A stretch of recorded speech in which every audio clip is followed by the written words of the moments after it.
Good evening, welcome. Thank you for joining us. This is the Marion City Council meeting for Thursday, February 7th, 2019.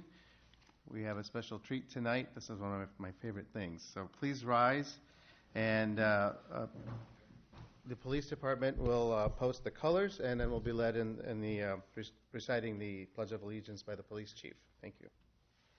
Forward, march.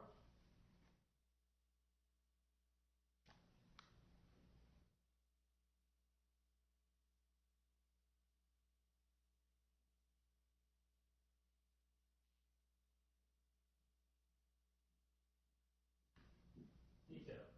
Hold. About. Face. Present. Colors. I pledge allegiance to the flag of the United States of America and to the republic for which it stands, one nation, under God, indivisible, with liberty and justice for all. Order. Colors. Ready. Face. Forward. March.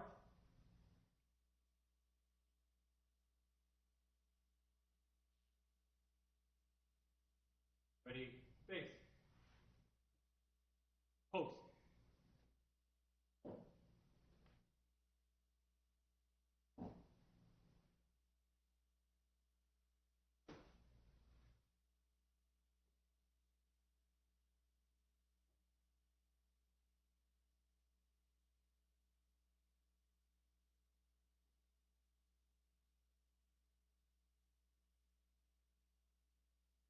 Ready.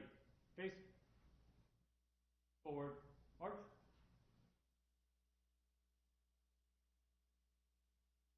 Ready. Face.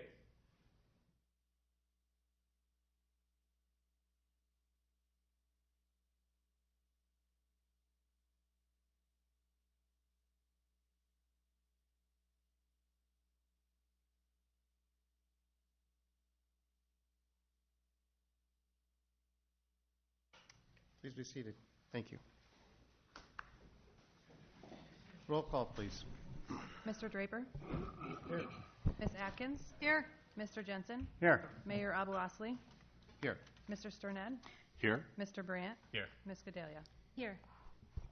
Thank you. This time we have a moment of silence.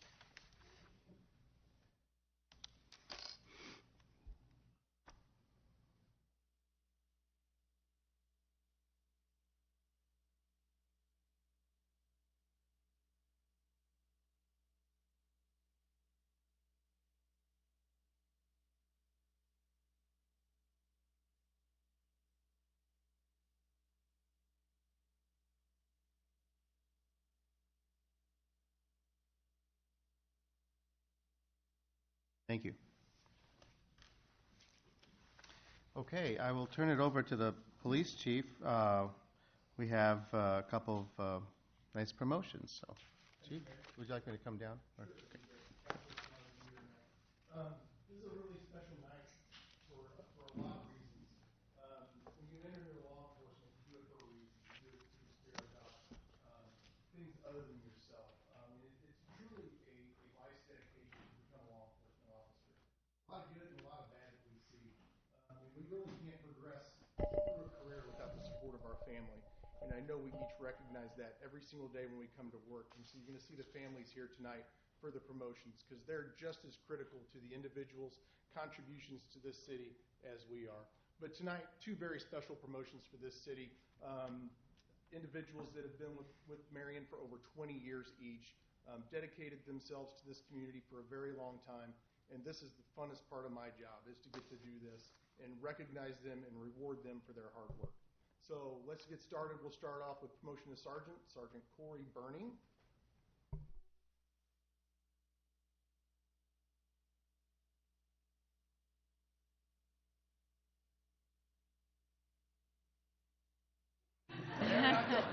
So Corey only actually has one family member. No, it's Sergeant Burning. Sergeant Burning began his career in the Marion Police Department in 1996. Corey has served as a patrol officer, evidence officer, arson investigator. He was promoted to detective in 2007 and reclassified to the rank of corporal in 2010. Corey is one of the most experienced detectives on the Marion Police Department. His quiet demeanor, yet confident approach to handling investigations has always impressed me. I liken him to the B-2 bomber. If you see him, it's too late. because he's already got you, and I mean that sincerely. I call him quietly lethal. Barely talk to when you're walking down the hall, but when he's on somebody, it's over, I guarantee you. But I've enjoyed really seeing Corey flourish in his role the past couple years as he was given more responsibilities. I immediately began to sense that he was ready to take his developed skill sets and pass them on to the less tenured detectives. Calm, straightforward leadership style is what I'm going to get from him. Coupled with his vast experience in investigations, I'm pretty confident that as long as I'm here, I'm not going to have to make a change as the sergeant in the Investigation Bureau.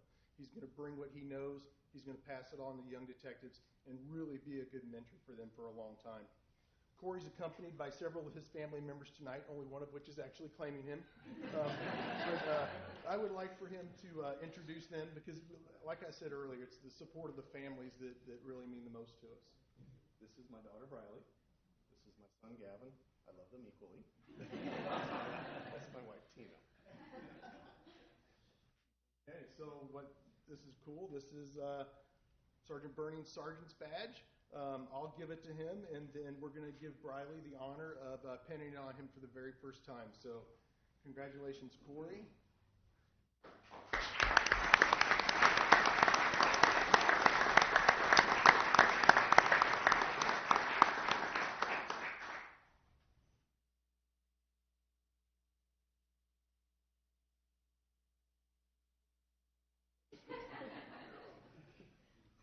Congratulations. All right.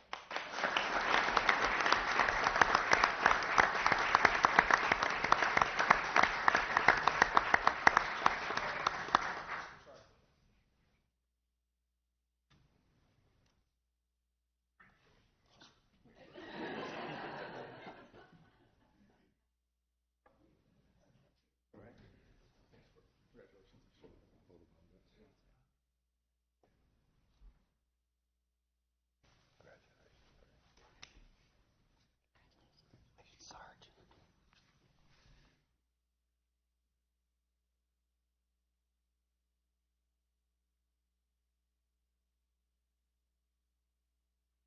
All right, promotion to lieutenant, Lieutenant Phil Fort.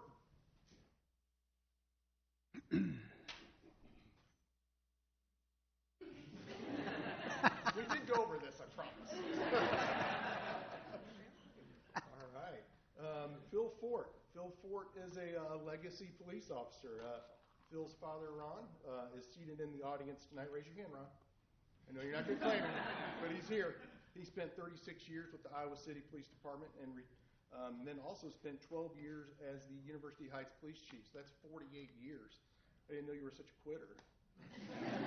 Is that all? That's all you got? Congratulations. But he retired as a lieutenant, so this is really cool that we got another Lieutenant Fort coming on. Phil began his career in the Marion Police Department in 1996. He was the Marion Police Department's very first K-9 handler, and he was partnered with K-9 Uri for 12 years. Phil was promoted to sergeant in 2007 and served in patrol until 2017 when I assigned him to the Investigations Bureau. I wish you guys could have been there for that conversation, by the way. Phil excelled in the Bureau and made significant contributions to the development of our detectives in the Bureau in a time we were in transition.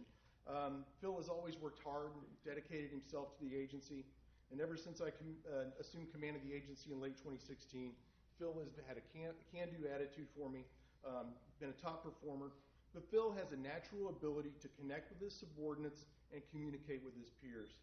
Phil was recently selected to attend the prestigious Southern Police Institute Command School at the University of Louisville. Upon completion of this leadership school, which is one of the most respected in the United States, Phil will be assigned as the patrol commander to the overnight shift. I am proud to have Phil here tonight. I'd like for Phil to introduce his family real quick. This is Ella, my youngest daughter, Ava, my oldest daughter. They are both my favorites. I love them equally, too. My mother, Saunders, back here, and my father, Ron. Congratulations to you all. They were really hard. Thank you for the support that you've given them. I know you missed baseball games. Not very many, but a few, right? He makes almost all of them. So congratulations, Phil. Appreciate all you.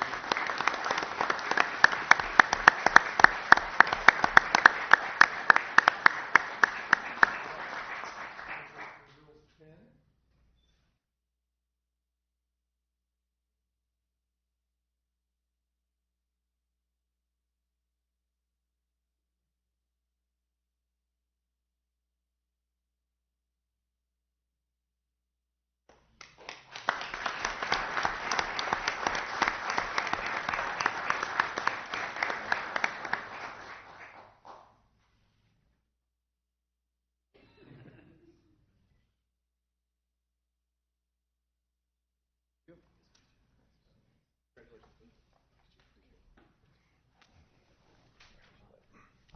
Congratulations to both of you. At this time, I also have a proclamation to make.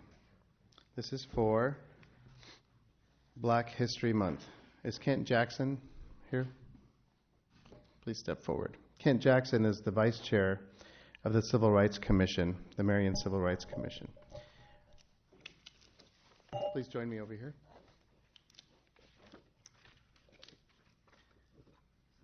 Whereas during Black History Month, we celebrate the many achievements and contributions made by African Americans to our economic, cultural, spiritual, and political development.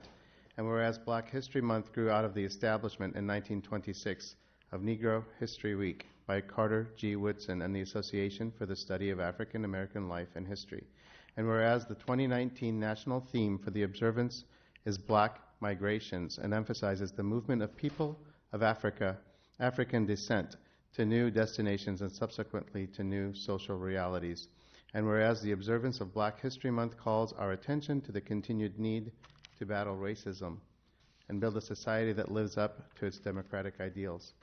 And whereas the City of Marion continues to work toward becoming an inclusive community in which all citizens, past, present, and future, are respected and recognized for their contributions and potential contributions to our community, the state, the country, and the world.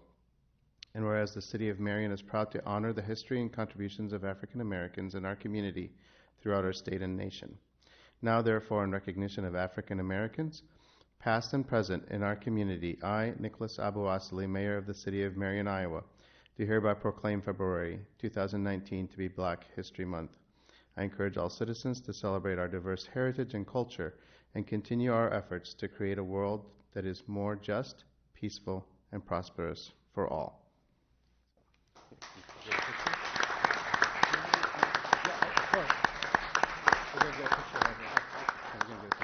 There you go. Okay. All right. Go ahead. Okay, thank you. I just had a few announcements to make about upcoming events you might be interested in. Friday, February 15th, Adam Foss will be speaking at 10 a.m. at Coe College Sinclair Auditorium, and the Marion Civil Rights Commission is one of the sponsors of that event. He's Executive Director of Prosecutor Impact and a leading voice on how to improve our system for all. And he's won some awards, including the Mandela Foundation Award in 2017. And then on Saturday, the 23rd of February, Uncommon Allies is a documentary screening and a panel discussion at 1 o'clock at Coe College in Kessler Lecture Hall. And our police chief, who was just up here, actually was involved with that group in Kansas City. And then finally, on March the 8th, there will be a community cultural celebration and exposition. I attended that last year. It was actually very interesting, and they had a lot of good bands, and it was a very nice event. The Marion Civil Rights Commission will have a table at that event, and you're all welcome to come. And then finally, just to let you know, Civil Rights Commission, we meet the first Wednesday of every month, and we always meet at 6:30. It's open to the public, and we always wish we had more public show up, so you're all welcome to do that. Thank you.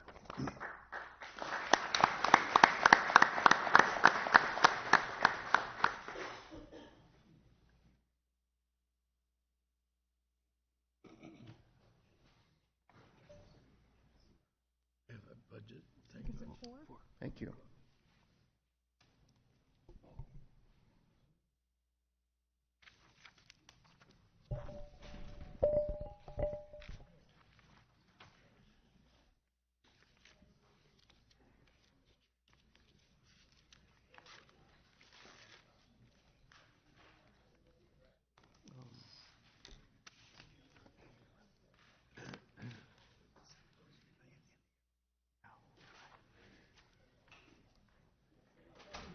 Okay.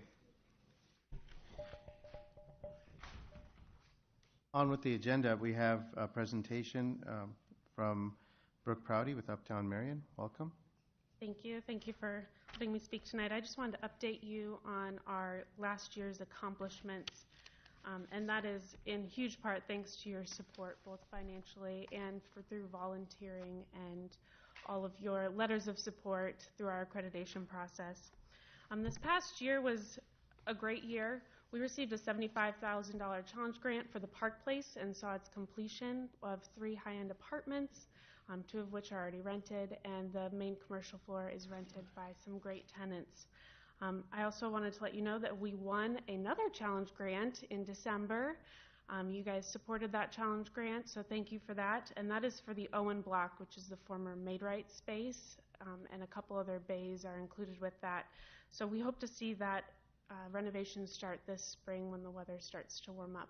The grant was for the facade of that building, so we want to bring that historic brick back to its original look and feel, and then hopefully we are actively working on getting some new businesses in those empty spaces. So we won 3rd place at the state level Open for Business competition. Our local winner was Sugar Me, and she won $1,000 on the local level, and then she won $14,000 by winning 3rd place. And through that, she was able to get into a bigger building and expand her offerings and also triple her staff. So that's just one example of ways we're helping our local businesses in the Uptown District. We celebrated the opening and expansion of 13 new commercial tenants. And we also received 4 state awards last year for the Uptown Artway, some of our events, leadership, and our economic growth.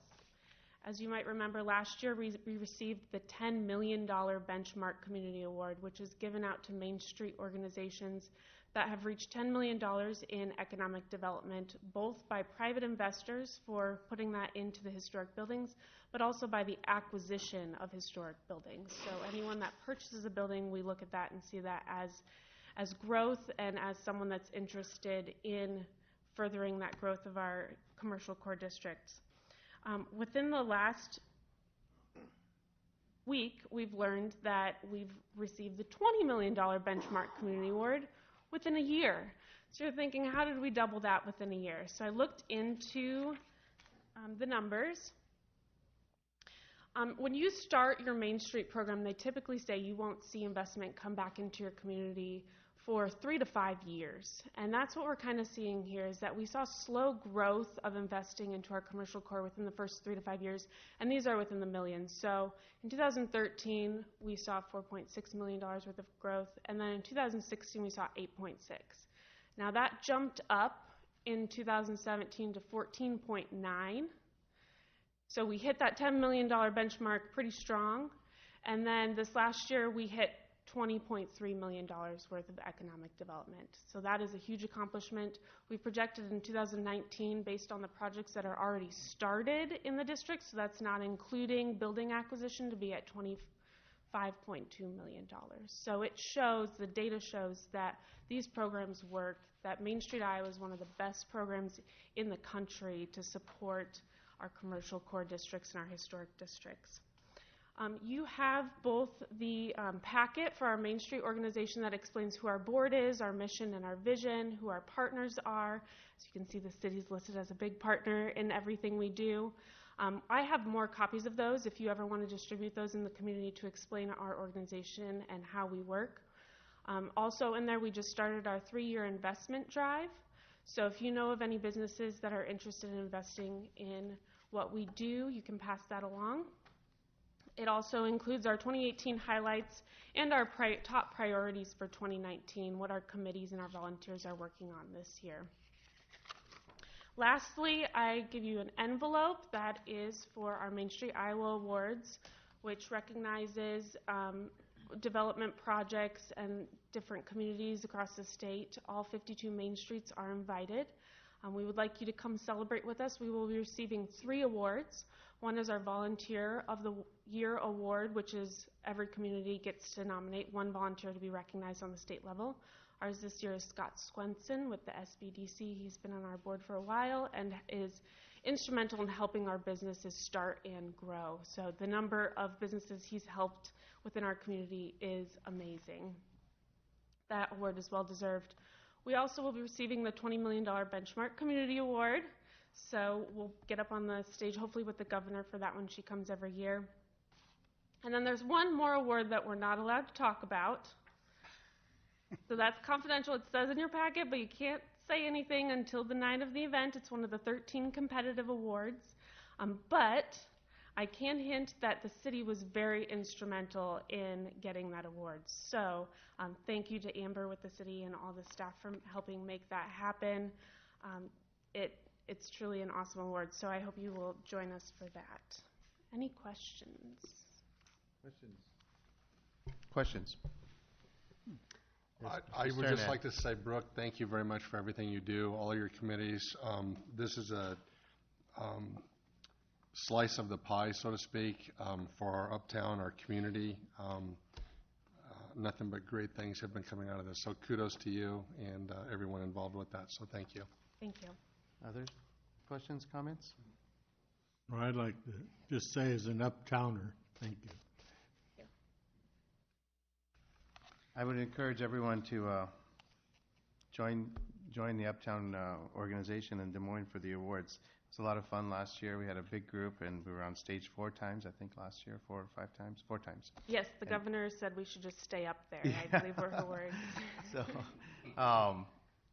I've said it before.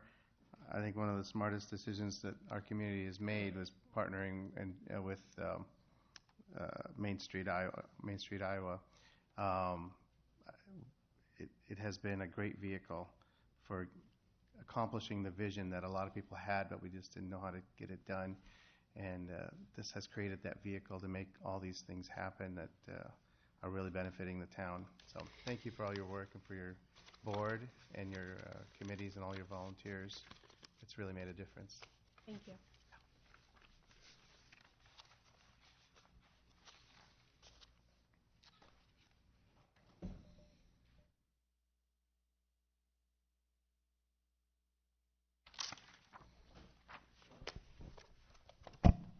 Okay, at this time we have a time available for public comment on any topics that are listed on the agenda that are not associated with a public hearing. Public hearings will have their own opportunity for people to comment, but if there's anything else on the agenda, including the consent agenda, that anyone would like to comment on, which is not part of a public hearing, please feel free to come forward now and address the City Council.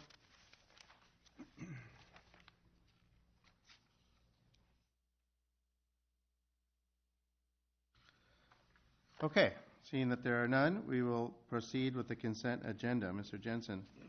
Your Honor, I make a motion to approve the consent agenda. This will include items A1 through F1 and resolution numbers 27432 through 27442, except for 4 items which will be pulled for further discussion and action. Those are items A1, A7, A8, and A9, and resolution numbers 27432, 27433, and 27434. Second. Okay, it's been moved and seconded to approve the consent agenda, including items A1 through F1, but excluding excluding A1, A7, A8, and A9, which includes resolutions 27432 through 27434. Any discussion?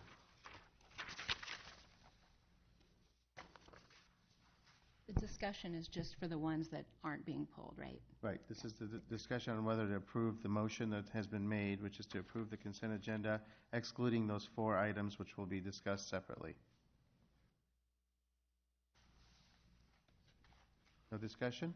All those in favor of the motion, please say aye. Aye. All those opposed, please say no. The motion has been approved. Would you like to make the motion to approve A1 and then we can discuss it? Or? Yeah, I'd like to make a motion to approve item A1 in the agenda, in the consent agenda. Would you read the motion? Would you read the, read sorry. the actual motion? Yeah. Yes, thank you. I'll do it in detail, sorry. So this is to approve, the motion to approve the minutes of the January 22nd, 24th, and 25th, 2019 City Council meetings. Second. Okay. It has been moved and seconded to approve the minutes of January 22nd, January 24th, and January 25th, 2019 City Council meetings. Discussion. Yes, ma'am. Ms. Gadela. Your Honor, I asked for this item to be pulled so that I can abstain. I was not in attendance on the 25th and have not yet had a chance to listen to the audio. I plan to before Tuesday, but I haven't yet, so I don't want to approve something that I haven't heard. Okay. Any further discussion? We will vote on this motion. All those in favor of the motion to approve the minutes of the January 22nd, January 24th, and January 25th, 2019 City Council meetings, please say aye. Aye. All those opposed, please say no. And abstaining? Yes. I We have too, Your one. Honor, must abstain. I was absent from those meetings. Okay, so we have 2 abstentions, and the motion is approved. Number 7? Yep. I'd like to make a motion to approve resolution number 27432, amending the April 1st, 2018 non-bargaining pay schedule to include the IT director, finance director, accountant, library cataloger, and battalion chief pay bands. Second. Okay. It's been moved by Mr. Jensen and seconded by Ms. Atkins to approve resolution number 27432, amending the April 1st, 2018 non-bargaining pay schedule to include the IT director, finance director, accountant, library cataloger, and battalion chief pay bands. Discussion? Yes, ma'am. Ms. Gadela. Your Honor, I asked to pull these 3 items. I would actually want to make a motion to table them, and the reason is that I feel like since we're still in the budget process and we haven't yet approved the final budget, and I know that we're talking about positions and departments and those things, that this is premature, that 7, 8, and 9 are premature to vote on without having the discussion and finalizing our budget. And for that reason, I'd like to make a motion to table those 3 items. I second that motion. Well, the motion on the floor is, The table. but the motion on the floor is only to number 7, so. Okay. So We- table, I make a motion to table item number 7, which is resolution 27432. And we have a Table. second from Mr. Draper. Okay. So it's been moved and seconded to table resolution number 27432. Any discussion on the motion to table?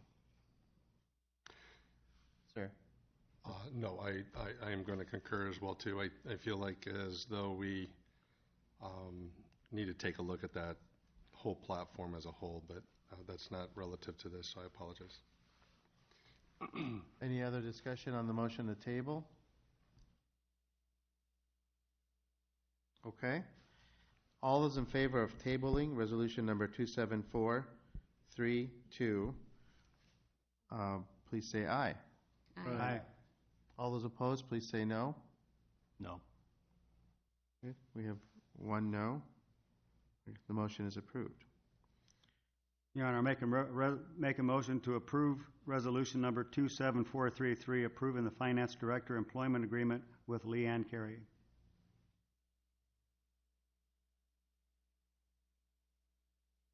Second. Okay. It's been moved and seconded to approve resolution number 27433, approving the Finance Director employment agreement with Leanne Carey. Discussion. Yes, Ms. Gadilla. Same thing. These three are related, although we've broken them out separately. This has nothing to do with the personalities or the people. It's about the process and how I feel that we really need to make decisions about how we're going to spend the money, which departments are getting hires or promotions, et cetera. And we've not concluded those discussions. I believe we will be on Tuesday. I know we have another budget meeting, so perhaps these will be on the next meeting. That I don't know. But I just want to say that this has nothing to do with the person. It's about the process. Yep. So for that reason, I'd like to make a motion to table resolution number 27433. Okay. Second. Been moved and seconded to table resolution number 27433. Discussion on the motion to table that resolution. Do you have anything to comment? No, Councilwoman Gadela was kind enough to give me a heads up of wanting to have those further discussions. I did let the individuals involved know that they would likely be discussed tonight, so I'm perfectly willing to have those discussions. Okay. Further discussion on the motion to table. Okay. All those in favor of tabling resolution number 27433, please say aye. Aye. All those opposed, please say no. No. Okay. We have one no. The motion is approved. Your Honor, I make a motion to approve resolution number 27434, approving the IT Director employment agreement with Terrell Hunter. Second. It's been moved and seconded to approve resolution number 27434, approving IT Director employment agreement with Terrell Hunter. Discussion. Ms. Gadela. Your Honor, same thing, and Terrell's here tonight, and again, this has nothing to do with person or performance and everything to do with process.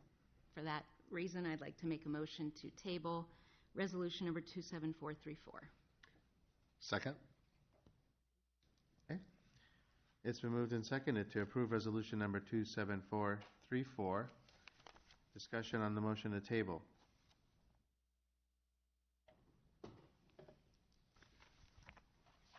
Okay, all those in favor of the motion to table resolution number 27434, please say aye. Aye. All those opposed, please say no. No. One no. The motion has been approved. Okay, moving on to the second part of the consent agenda, which has one item on there, and I will turn over the gavel to Mayor Pro Tem.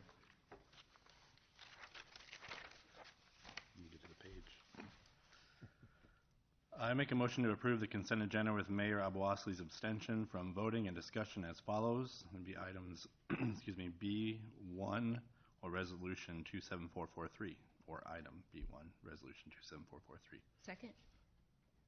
It has been moved and seconded to approve the consent agenda with Mayor Abouasley's abstention from voting and discussion as follows for B1 or Resolution number 27443. Discussion?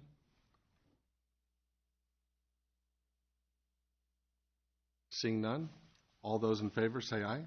Aye. Those opposed say no. Motion carries. I relinquish the meeting back over to the mayor. Thank you.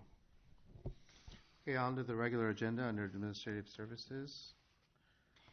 Your Honor, I move to approve ordinance number 19-01, amending Chapter 21 of the Code of Ordinances relating to the Library Board of Trustees, and this is the final consideration. Second. It's been moved and seconded to approve ordinance number 19-01, amending Chapter 21 of the Code of Ordinances relating to Library Board of Trustees. Discussion? Okay, all those in favor of approving ordinance number 19-01, please say aye. Aye. All those opposed, please say no.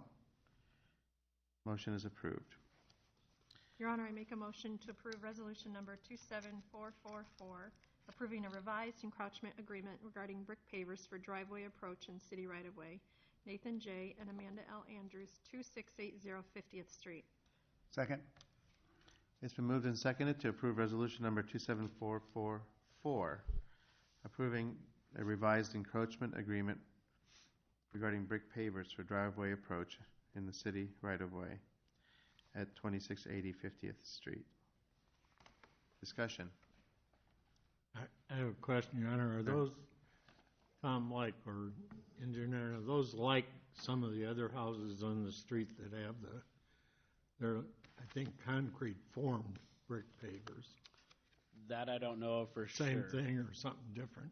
So basically what this is back in 2008, back in September of 2008, this property owner actually got permission from the council at that time to put in a brick driveway. Unfortunately, that easement agreement expires when they sell the property. Well, it's currently for sale. So rather than make the new property owners replace the bricks that are there and put concrete in, we're just extending the encroachment agreement for the new property owners. So they're actually already there, and it's just saving the new homeowner from having to tear them out. Thank you. Yep. I have a question, please. Yes, please, go ahead. So you, I didn't realize this. You have to get permission if you want to make your driveway brick? Yes, because it's not an approved product in the SUDAS manual. Interesting. Okay, thanks. Any further discussion on resolution 27444? Okay, we'll vote. All those in favor of approving resolution number 27444, please say aye. Aye. All those opposed, please say no. Motion is approved. This time we have a public hearing regarding the property at 2274 Fifth Avenue, rezoning from C4 warehouse commercial to PDR planned development residential. The public hearing is now open. We have a presentation. Thank you.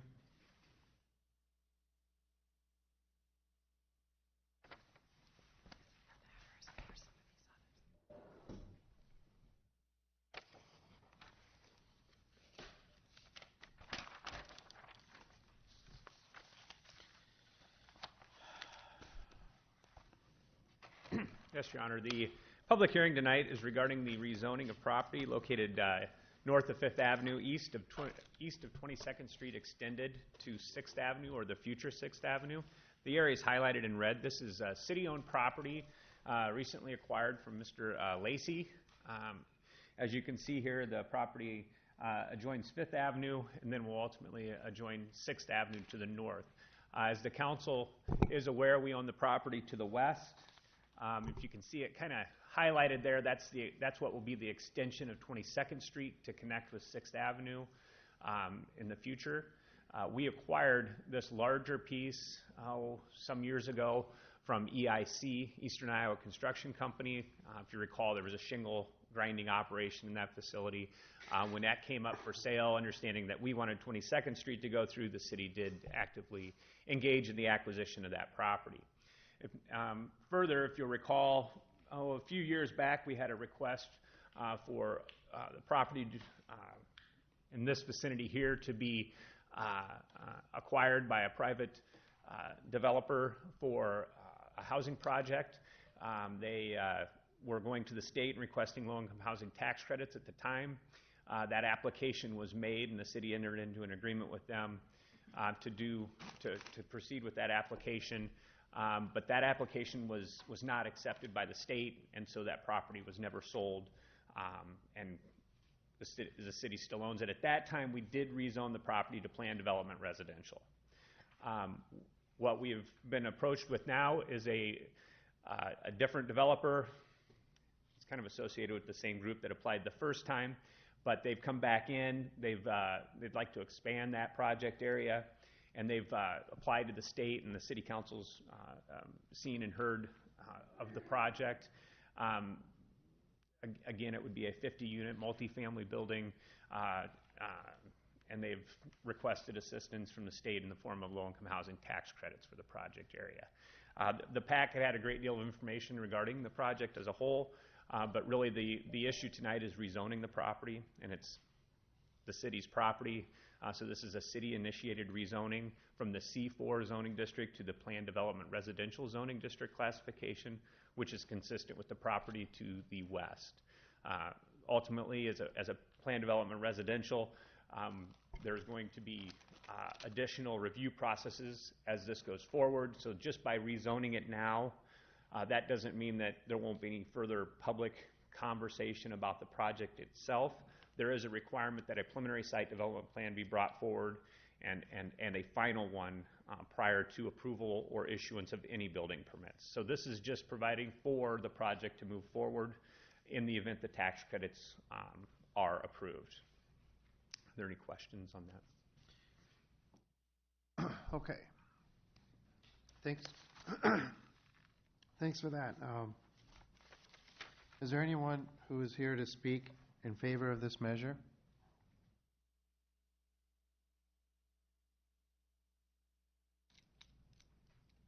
Anyone here to speak in opposition? Please come forward. Yes, please come forward.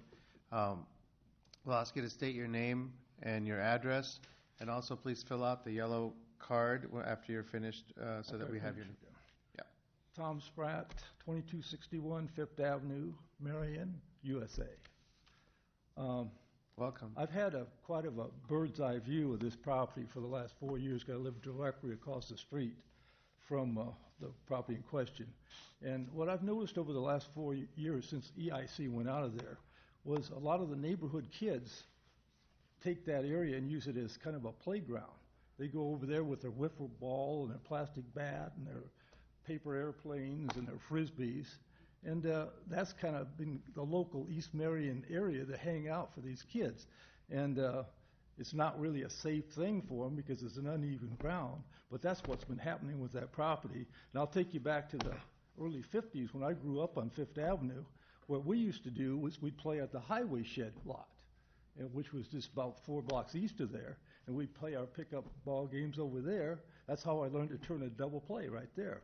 And I played for Les Hipple, Marion Indians, and that's where I acquired one of my skills right there. But the message I'm trying to give you, it goes way back 6 or 7 decades. That area's been underserved as far as the kids in the area having a place to play. And people will say, well, go to Thomas Park. But that's quite a ways, because parents will say, we don't want you to go very far. We want you to stay within earshot in case we want you to run an errand. So the kids need something kind of local to play in, and that was what we did. We played at the highway lot, and the county employees would come out once in a while and chase us out of there, but we went right back to playing there again. So that's been the thing. So that we're looking back 6 or 7 decades that I think that area has not had adequate park area for the kids that live there. So I'm concerned when you talk about 50 or 52 units, I'm sure what it was, putting that in that area, I want to make sure that you people address that with the developer and make a point that we've got to do something about the park ratio. And I want to make sure that you impress upon these people that they've got to put something of that in their plans. I hope they got that, at the forefront, because if they answer later sometimes never comes. So that's my point on that. The other question I have for you, I did a little research on the interweb about this PDR, and the only thing I could find out was Illinois. And Illinois has the regulations on PDR that they specify 1, 2, 3, or 4 on what the zoning's going to be. And here it just seems to be just PDR only. So I'm kind of concerned if there's a specific in the Iowa law as far as limiting how many units can go in a certain thing when you just designate PDR. So that's all I've got. Thank you for listening. Thank you.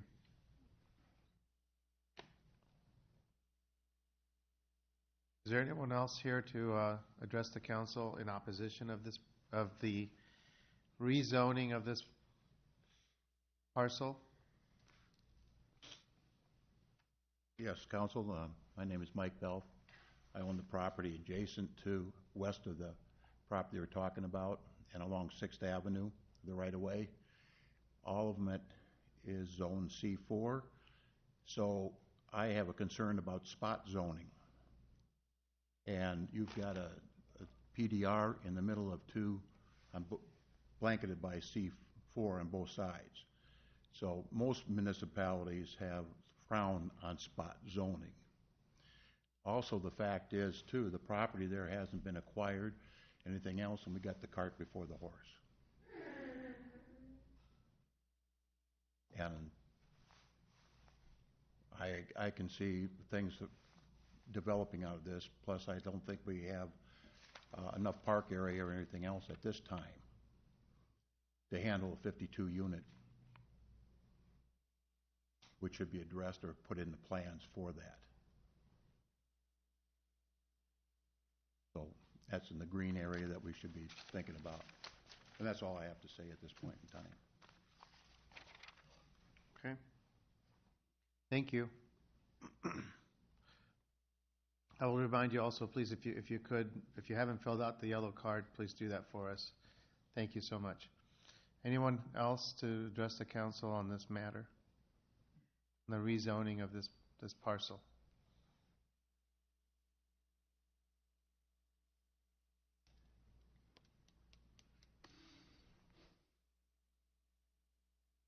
Okay.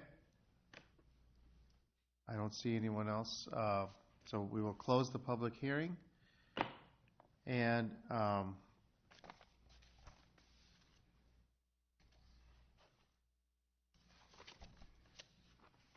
move on to Mr. Jensen.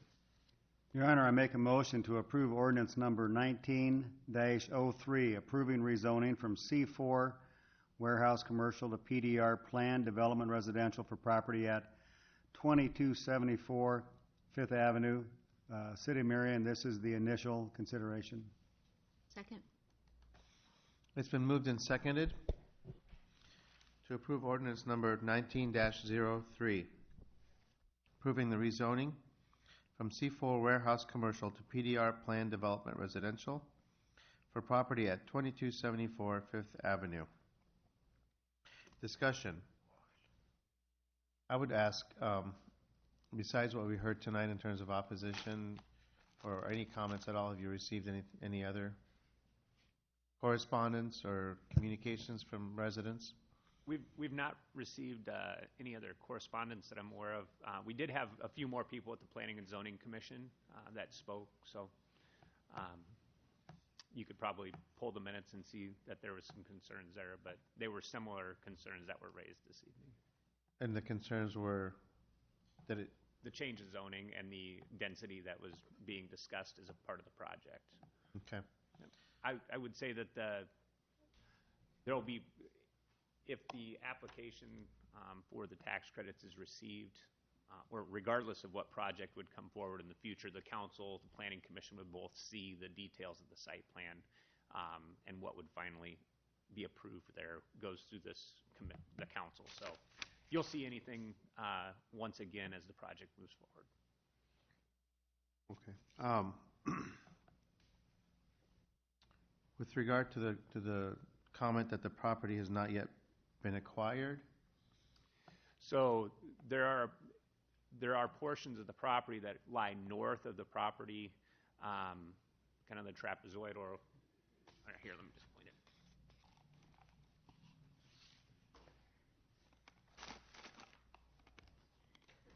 So the property here is not owned by the city, and the property here has not been acquired.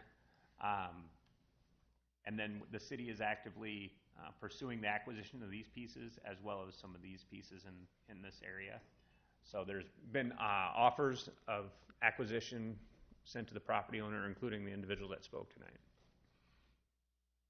But are those relevant to the rezoning? No. Okay. So this isn't showing. There's a plat that's been right. So that's split off. Yep. And that's what we're acting on tonight in terms of the only area that's being acted upon tonight is identified in red, and we own that. Okay. Yep. Would you address the question on spot zoning? Sure. So the property to the north is commercial, to the east is C4 warehouse commercial, and to the west is warehouse commercial west of what the city owns. But the property south is zoned R5, which is a higher density multifamily residential district, which this would be consistent with. That doesn't mean that the property is currently developed in that manner. There are a lot of single-family homes in the vicinity. But with the project and what we see moving forward, you're going to have a 4-lane divided roadway at 6th Ave. 22nd Street is going to be a collector street that's going to basically travel from 6th Avenue to Highway 100. So there's going to be quite a bit of traffic using that. So the concept that that would be anything other than multifamily or higher would be very difficult to foresee into the future.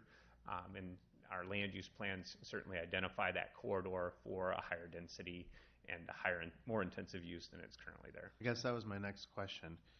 The land use plan for the redevelopment of this corridor envisions exactly this type of absolutely development. Yep. That it would move away from this warehouse industrial type uses to high density residential, more of a commercial district. Correct. Yep. I mean, that's the long-term vision of the city for this area. Absolutely. Absolutely. And the Central Corridor Plan has highlighted that in the past and moving it forward. The zoning will be coming soon that will support that. It doesn't mean that the uses that are there can't continue to exist. They're considered legal nonconforming uses even after zoning. But now, because that zoning is still in place for those properties, it's a legal permitted use. And we've seen changeover of some of those businesses where some of them have been demolished and they're vacant ground to the west where we're anticipating redevelopment, probably more in line with what we're talking about here. But we've also seen some of those older warehouse buildings converted to new uses that are consistent with the C4 district. So. And what about the question on the PDR zoning? So the Planned Development Residential Zoning District classification is in the city's code. There's no state code that regulates that. Any community, planned development - residential, there's probably a whole host of communities that have a zoning like that or similar to that. There's really no coordination between communities on how that, there's no like umbrella zoning district that would be the same in every community, just like R1 or R2 is different in Marion than it is in Cedar Rapids or Hiawatha. So our ordinances lay out that planned development residential district pretty clearly. And what it does provide for is the opportunity for the owner of the property that's zoned PDR to bring forth a plan that can be looked at by the Planning Commission and City Council that may not be 100% consistent with a specific zoning district for the area. So the R5 zoning district, some of the things that may be brought forward wouldn't be consistent with the R5 district. So they've requested the PDR. The other thing that it provides, and this is for the city and the residents' protection, if this was a straight zoning, if someone just came in and said, I want to zone this R5, once it was approved, the council would not see that again, the Planning Commission would not see that again, and the neighbors would not see that again. The R5 is straight zoning. Once it's R5, you bring a project that's consistent with the R5, there's no further approval. By zoning it planned development residential, we understand there's a lot of change in the area. We've got adjacent property owners that have like single family homes, we've got warehouse commercial, and we've got high intensity commercial and some even industrial uses in the area. So that PDR district would require anything that's brought forward is brought through the Planning Commission and the City Council. The neighbors are noticed on the project, and there's a review process that happens, and everybody should be aware of what's going on with those projects. So that's why in areas like this, we do like to use that planned development residential. And maybe it's you or someone else can answer this, but as far as the question on parks and lack of, the perceived lack of parks in the area or recreational areas in that part of town? I could provide some information, Yeah. Your Honor, if you. We have a small pocket park in the area. It's Elza Park. It doesn't offer much for green play. To do that, you'd have to go over to the Peg Pierce softball complex that is open for public use anytime that we don't have league play going on there. So that does provide that green play element. There also is a playground structure at Peg Pierce. You'd have to go a little bit farther to the south to Ascension Park, which offers both playground area and green play. More specific to the area around Fifth Avenue in the neighborhood that we're talking about. We have been, the park board has been in discussion with a property owner in that area, looking at the possibility of a future park, roughly around 10 acres, that would provide for playground, ball fields, and then other green play in the area. Again, at this time, that's just something that we've been discussing with the park board and the property owner of a possibility of maybe acquiring that ground for a future park. Close to this area? In this area, it would be closer to the, up around 31st Street, Fifth Avenue. And the likelihood that this specific parcel would ever be a park, I mean, what's the likelihood of that, even if it wasn't? I mean, there's always the possibility if the property is available to design and put some type of park in an area like that. The intent has never been for that to be utilized as such. Again, I think that in the future, I think, we're about 8 blocks away to get to 31st Street. And if in the future we're able to develop a park in that area, I personally believe that will satisfy the needs of that neighborhood. Thank you. That's all I have. But yes, I live in Brandt. the neighborhood. I'll just point out too that there's also the school that kids could go play at FMI. My kids walk over to FMI to play all the time on the field and the track and the playground.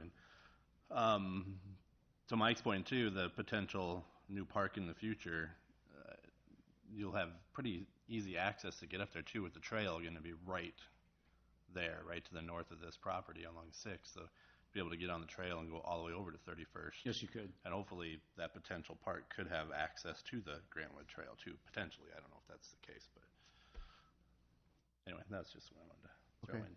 But FMI is right there too for playground. Sure. Yes, sir. Just to point out one of the items that is identified in their site plan and is a part of the application to the state for the tax credits, they are required to provide a playground. It's not a large playground on the site, but they are providing some space. There's also a community room associated with the apartment building, which that's we don't see a lot of the higher density multifamily buildings like this. We haven't seen one in quite some time in Marion. But at the last time when we were looking at even some 12plexes, there was a request for a playground to be added to the facility, and that came with a little bit of pushback from the developer. So there are some standards that come with a project like this at the state level that are a little bit more stringent than what even the city has put on to the developers in the past. So I think those two things provide some of that that play area that's being requested as a part of the project. So, and again, that stuff will be a little bit more detailed when if the project moves forward. So. Other discussion?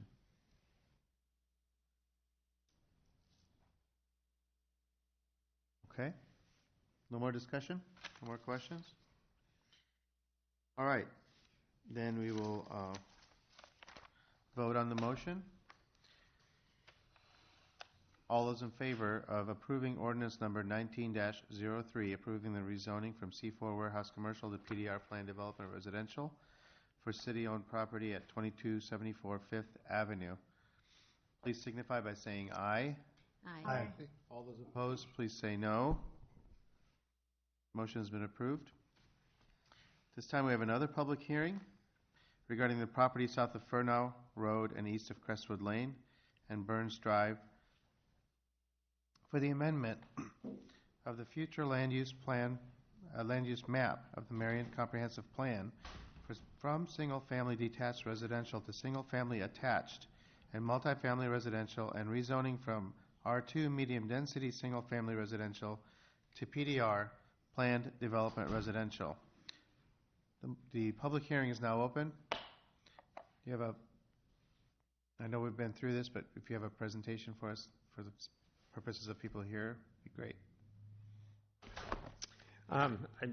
Your Honor, as has been identified, the property is located east of Highway 13, south of Fernal Road, identified as such.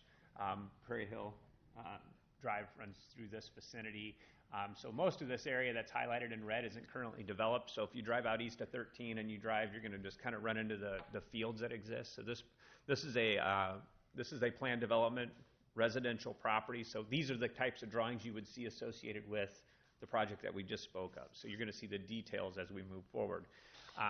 So the planned development residential here is a mix of different housing densities, styles, and types. Some of them are different than we've seen in the past in Marion, and so it's a pretty exciting project. I know the packet had a lot of information on this, and I know the council's heard this before.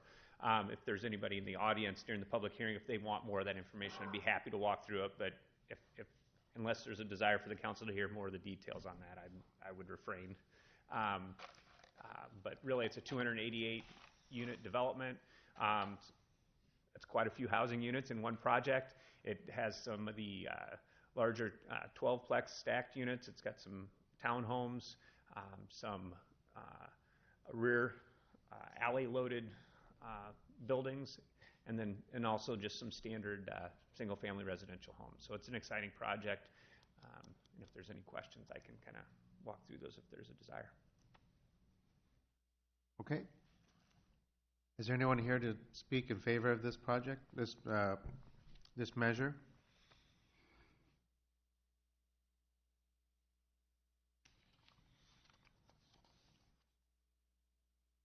Anyone here to speak in opposition? Please come forward.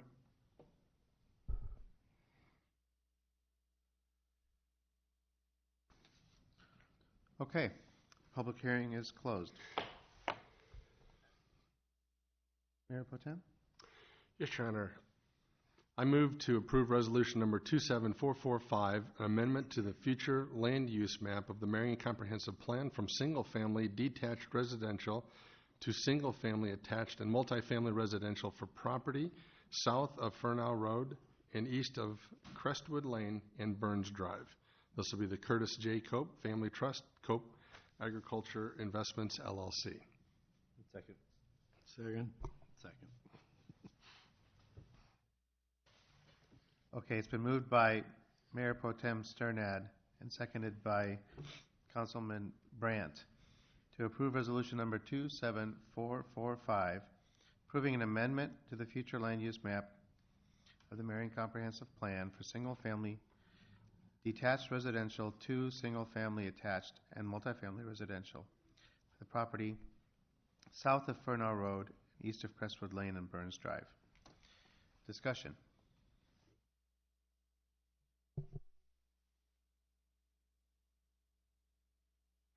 Okay, seeing that there's none, we'll vote. All those in favor of approving ordinance number 27445, please say aye. Aye. Aye. All those opposed, please say no. Motion's been approved. Mr. Brandt? Yes, Your Honor, I make a motion to approve ordinance number 19-02, approving rezoning from R2 medium density single family residential to PDR plan development residential for property south of Fernal Road and east of Crestwood Lane and Burns Drive, Curtis J. Cope Family Trust and Cope Agricultural Investments, LLC. Initial consideration. Second. It's been moved and seconded to approve ordinance number 19-02, approving rezoning from R2 medium density single family residential to PDR planned development residential for the property south of Fernal Road, east of Crestwood Lane and Burns Drive. Discussion.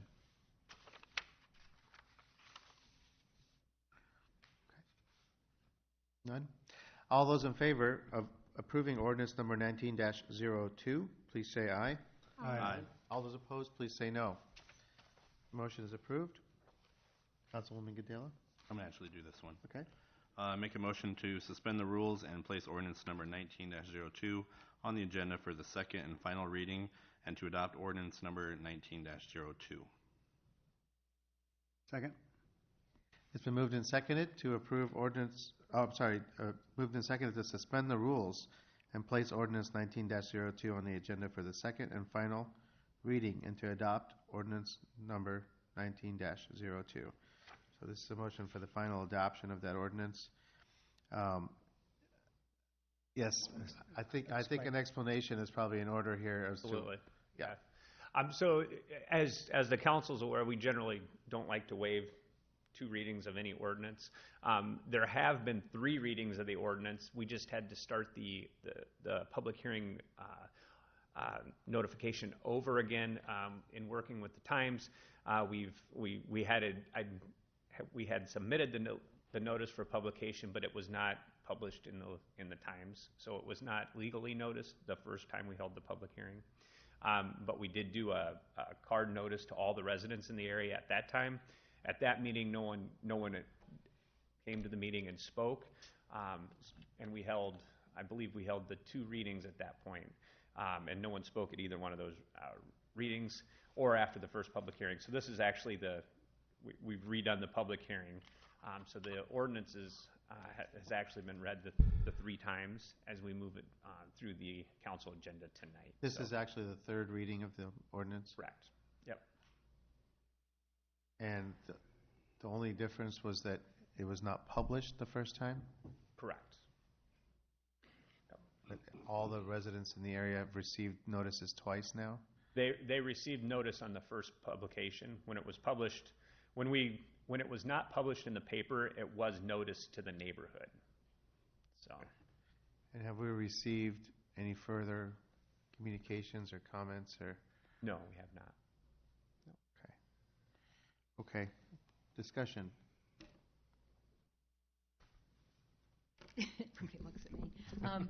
I had asked Tuesday, so I know we've read this a bajillion times, but the public has not been noticed every single time, or like there's one short of the full noticing, correct? So whenever we rezone property, we're required to hold a public hearing, and then the ordinance is read at 3 meetings. Mm-hmm. So we're required to publish notice of the public hearing in the newspaper. We also do a courtesy notice to all property owners at the time of the public hearing. We don't do that after for the final 2 readings. Mm-hmm. In this instance, we sent the notice to the Times. It did not get published, but we noticed the entire neighborhood, and that was for the first public hearing, and no one came to that meeting. We read the ordinance the second time, and that was the last meeting that we had. At that point, we checked to make sure that we had the publication certification, and we couldn't find it. So that's when the question was raised, well, did it get published? Mm-hmm. And it did not. So what we've done before tonight's meeting is we ensured that it was in the Times and it was published in the 4 and 20, and that occurred. But we did not go back out and notice everybody in the neighborhood. Actually thought that might be more confusing than just proceeding with the public hearing. And so when we do that, we have to start the readings over. And so what we've done is we've read the ordinance the 3rd time, but the first time under this notice, and we're requesting that the final 2 considerations be waived and that we've moved to the preliminary and final site development plan. So the public has been notified in quantity terms as many times as they should have without skipping any readings? Absolutely, okay. Yes. Yep. Great. Thank you. Yeah, what about the fact that this is the first reading after the publication? Your Honor. Yes, ma'am. I can address that. Yes. We are actually not required to have the publication and the public hearing before any of the readings. So okay. This could have been on the agenda as the 3rd reading. It's completely appropriate. The only time you have to have the public hearing ahead of is publication of the ordinance. So the ordinance can't take effect until the public hearing is held. But you could actually have all 3 readings before you have the public hearing. I don't know why you'd do that, but you could. Okay. Okay. Further discussion? Yes, sir, Mr. Draper. I have a question for legal. Because I wasn't here, can I vote on the next motion?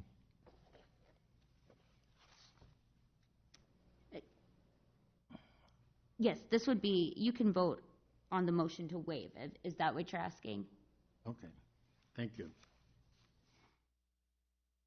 Okay. Further discussion?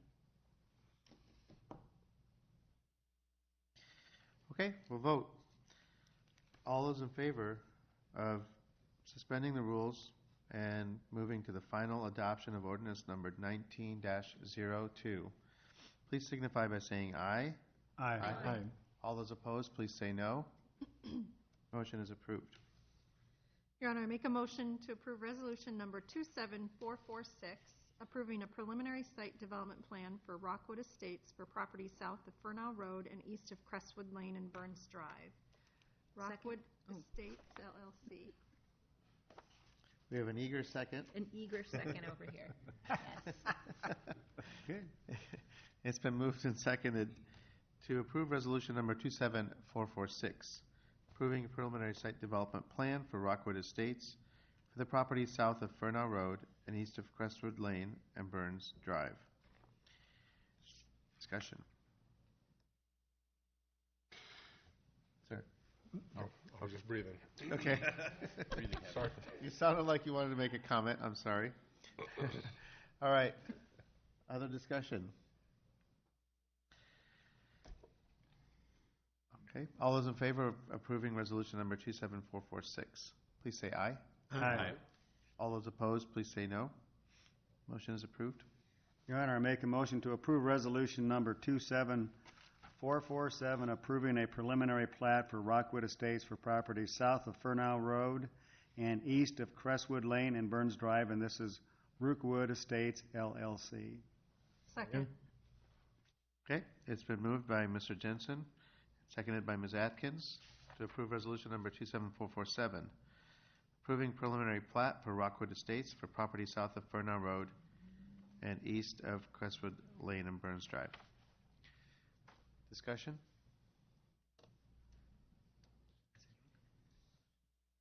All those in favor of the motion to approve resolution number 27447, please say aye.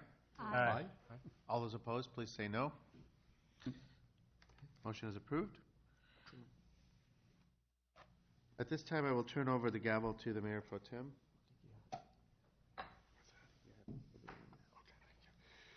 Thank you, Your Honor. This will be public, what we have before us now is public hearing regarding a request to vacate a street right-of-way described as the north 125 feet of 16th Street between 5th Avenue and 6th Avenue, Marion, Iowa. This will be Genesis Equities, LLC. Public hearing is now open. Is there anything that you would like to add to this, Tom, before we take comments? I'll just quickly place an illustration of the proposal. Thank you.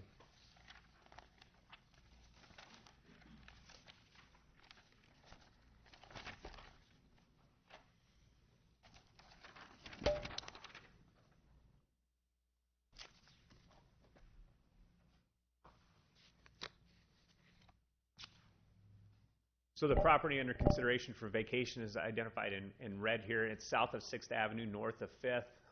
It's on the north side. It's the north half of 16th Street in that vicinity.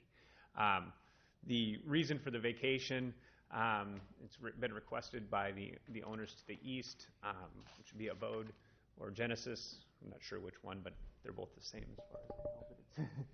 Abode or Genesis owns the property, so they've made the request. 6th Avenue would be is proposed to be redone. We've got the plans in place for that. The final plans have been approved by the City Council. And this is some of those areas where we're starting to see the redevelopment occur. So the developers have bought the property. They've cleared it. You can see there used to be a number of buildings which are not there anymore. So they're looking at a potential project in that vicinity. The request comes because that 16th Street is not going to connect to 6th Avenue in the future. On Tuesday, I know during our work session, there were some conversations about how this plays into the future plans of 6th Avenue. So I thought I'd just bring an illustration of the area. So you got the roundabout at 15th Street. So 15th Street is here. You come into the roundabout. 6th Avenue is in this vicinity. 16th Street would be here. 17th is here. We'll be talking about this one soon. But 16th Street, you can see as you come out of this, if you're traveling in the eastbound lane, we're so close to the intersection that the decision was made that this would not connect to 6th Avenue. There is a home on this corner.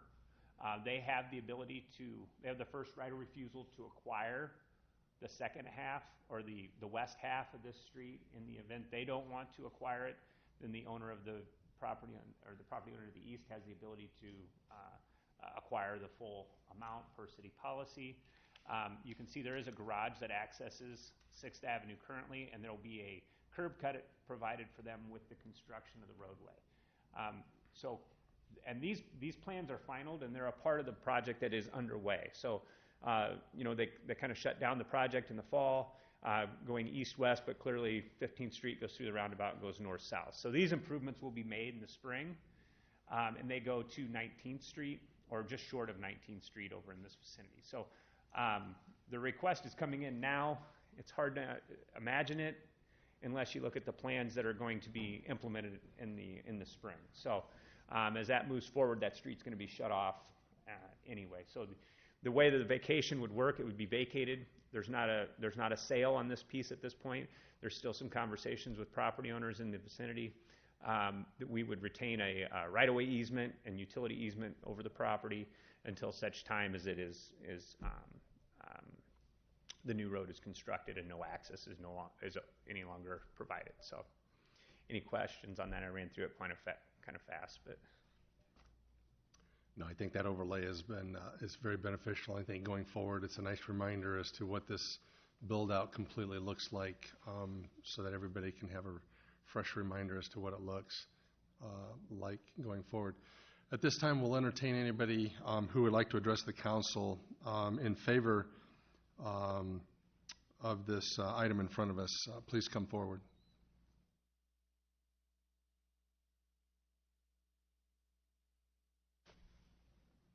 Hi, Hannah Custis. I'm with Genesis Equities, the developer and the property owner to the east, and just wanted to let you know that we are here. If you guys have any questions, please feel free to ask us.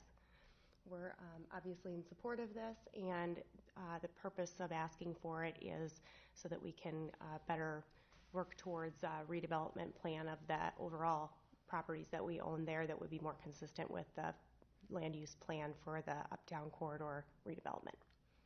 Thank you. Thank you. Anybody else here to speak in favor of this?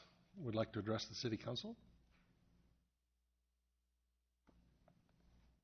Seeing none, any of those who would like to address the council against this item before us?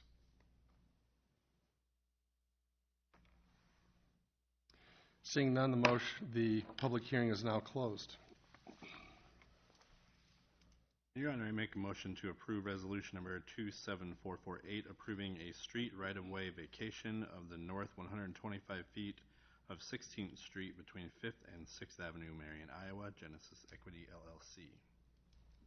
Second. It has been moved and seconded to approve resolution 27448, a street right-of-way vacation of the north 125 feet of 16th Street between 5th and 6th Avenue, Marion, Iowa, Genesis Equities, LLC. Discussion. Mr. Draper. My question is, have we talked at all about selling the south 125 feet of that street to close it off entirely? We've not been approached by anybody to do that, but I'm certain as the projects in that area move forward, there'll probably be the conversations. This one was just, it came to us, and so that's why we're addressing it at this point. Yeah. Neither of the property owners involved in this own the property on the south side. You know, as I told you on Tuesday, that's the only calls I'm getting, but I believe, I went out and looked again, that 16th Street only goes about 2 blocks more and it ends, is that? Yeah, Am I it's right? So we're selling the front, or the north 125 feet. Hopefully somebody will be interested in buying the south 125 feet. Yep, that would be correct. If you do notice on the north side, just to point out that on the north side, both 16th and 17th Street you can see there's barricades proposed at the ends of those streets because they will not connect on the north side either. So the next north-south connection to 6th Avenue will be at 19th Street, and it will not be a full access intersection, which will be a big change to the corridor. But the expectation is that 22nd would be that connection into the future. Tom, does that just essentially become then a dead-end road up through the block then at that point? Correct. Will we continue to maintain it? Will we? So there'll be some turnarounds. You can see here where there's kind of some turnarounds that have been identified in this one. And I don't believe it's necessary in this one because it'd have to be the depth, or there may be some turnarounds of part of that, or I don't recall right offhand why they're not there. But the concept is that they'd be dead end as a part of the project. But we're currently working with property owners in this vicinity for redevelopment. The idea is that over time they'll redevelop into something better than a dead-end street. Sure. Great. Okay. Thanks. But we will be maintaining them until then. Okay. Any other discussion from council on this?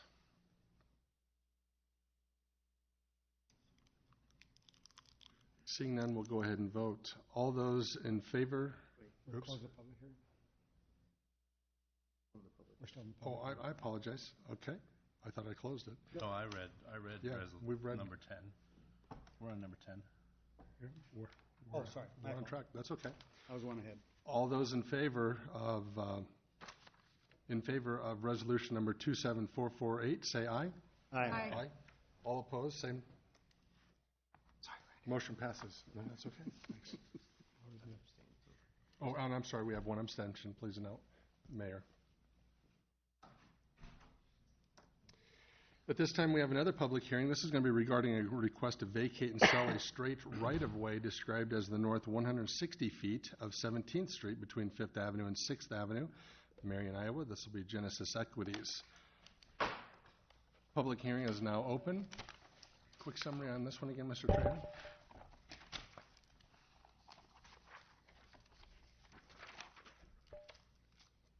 So we're in the similar vicinity here, 16th Street. We just moved to the 17th Street, which, unless you pull it up on the parcel map or GIS, you probably wouldn't even know it's a street. It was previously located in the center of what was APC Emirates manufacturing site, but it was a street right away. Since acquisition of the property by Genesis, they've removed the buildings, as I discussed previous, and they're requesting to vacate and purchase the identified property in red for redevelopment. So this public hearing is regarding both the vacation and sale of the property. As indicated in the staff report, the sale would be for a little over $4,000 and would conclude with additional legislation on the agenda. So, and I think I went through it in the previous conversation, but as you can see, 17th Street is not connecting to 6th Avenue in the future either. And this is one that I think if we provided some pictures, there's quite a bit of grade change out there. Now the road will lower a little bit, but it's not going to make up the kind of grade that's being contemplated in this area. So. Very good. At this time, do we have anybody in the audience that would like to speak in favor of this item before the City Council?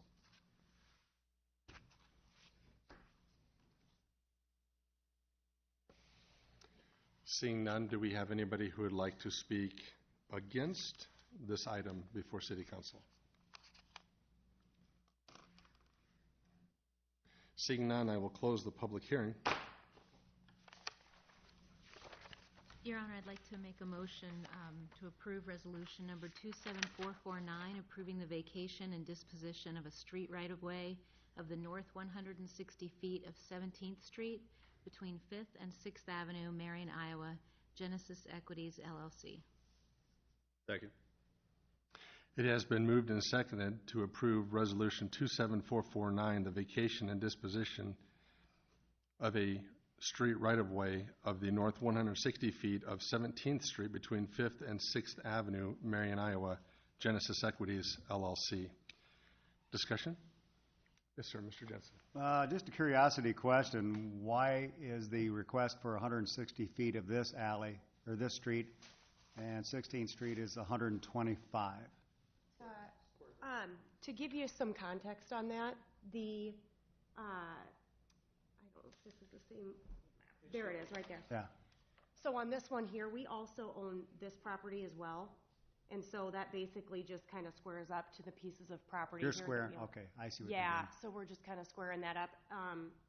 We'll consider that when we do any redevelopment proposal. Okay, thanks.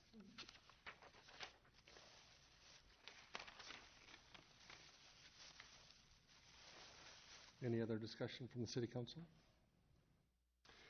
Seeing none, we'll vote. All those in favor of Resolution 27449, say aye. Aye. Aye. All opposed, say yes. And we have one abstention from the mayor, please. Motion passes. Thank you. Your Honor, I make a motion to approve resolution number 27450, approving memorandum of agreement regarding operations with Young Men's Christian Association of the Cedar Rapids metropolitan area, the new regional YMCA in Marion. Second. It has been moved and seconded to approve Resolution 27450, approving the memorandum of agreement regarding operations with Young Men's Christian Association of the Cedar Rapids metropolitan area, the new regional YMCA in Marion. Discussion.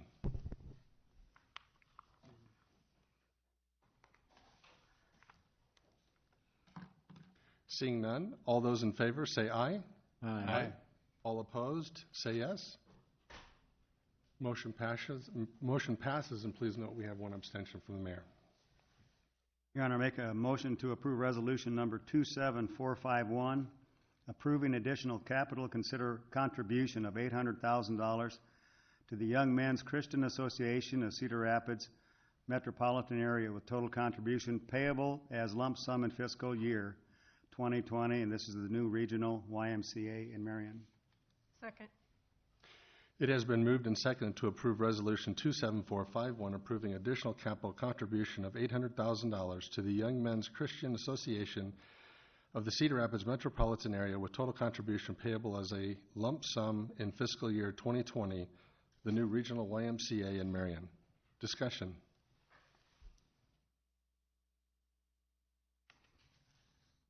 I had made a request on Tuesday, Lon. Would you kind of explain where we are on that?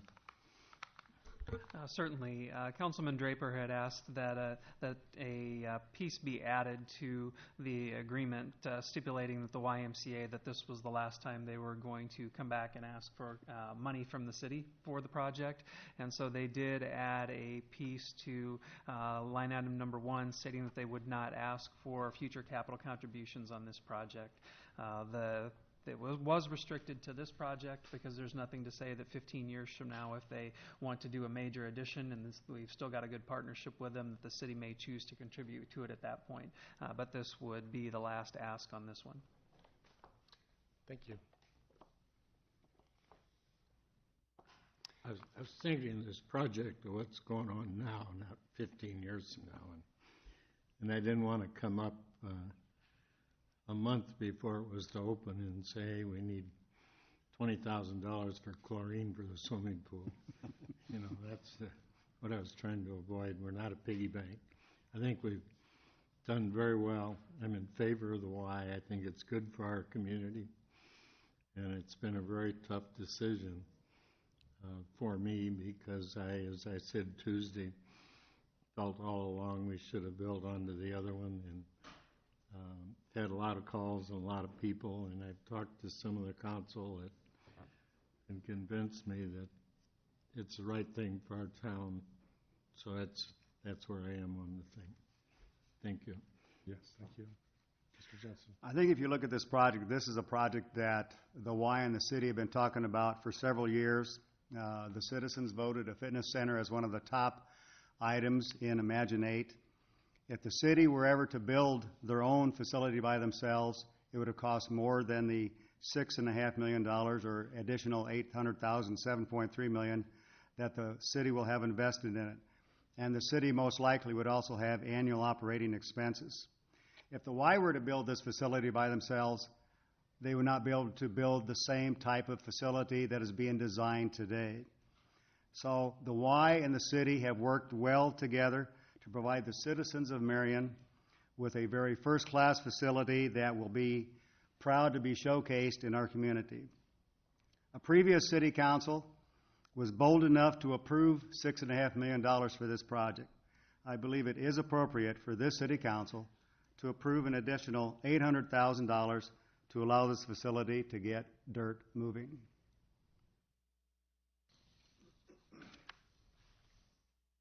Thank you.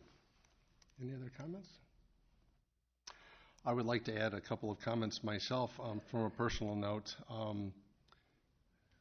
As Mr. Jensen said, previous councils have approved this $5.5 million, the additional $1 million that came from the local option sales tax committee. I as well would like to state to the fact that it'll be a welcomed item to our community. I support it. The additional ask is what I don't support. That's very difficult for me to do. But as I sit before you as well too, as a fiduciary of the responsibility for the taxpayers of the community, we have a library project to consider. We've got other development projects to consider. We've got infrastructure to consider. We've got staffing, and we've got internal operating expenses. We're dealing with budgets. We're moving things around to try to get budgets to work. We're trying to get a CIP to work. We have expansions to the city. At the end of the day, it's difficult for me to justify an additional $800 contribution at a true cost of an additional $1 million. That's difficult. That doesn't mean that I don't support the YMCA. It just means that at the end of the day, we fell short on what we needed to do, and the city has been asked to come to this point. So with that being said as well too, I think it's important that everybody understand where your council members stand on this topic as we move forward. So the outcome of it, we'll find out here in a moment, but as well too, I want to support the YMCA, and I will continue to support the YMCA. It's just this particular item that I find it difficult as I see the internal workings of where we need to be financially. So with that, we will do a roll call on this one, please. Mr. Draper? Yes. Ms. Atkins? Yes. Mr. Jensen? Yes. Mayor Abowasley? Abstain? Mr. Sterned? No. Mr. Brandt? Yes. Ms. Gedalia? Yes. Motion passes. Thank you, everyone. At this particular time, we are going to move into the department discussion.